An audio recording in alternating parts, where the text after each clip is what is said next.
সব কথা সবাইকে বলতেও যাবেন না এবং বোঝাতেও যাবেন না। শুধু মনে রাখবেন, কথারও একটা ওজন আছে, যেটা বহন করার যোগ্যতা সবাই রাখেন না। আমি ঘৃণা করি সেই সমস্ত মানুষদের যারা নিজের খুশির জন্য অন্যের মুখের হাসিটুকু কেড়ে নেয়। যে অন্য কারো খুশি ছিনিয়ে নেয়, তার সুখের মেয়াদ বেশি দিন হয় না।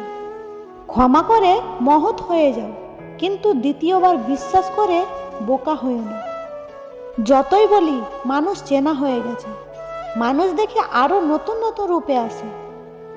এই দুনিয়ায় সবচেয়ে সস্তা হলো পরামর্শ। একজনের কাছে চাইলে 10 জন দিয়ে দেবে।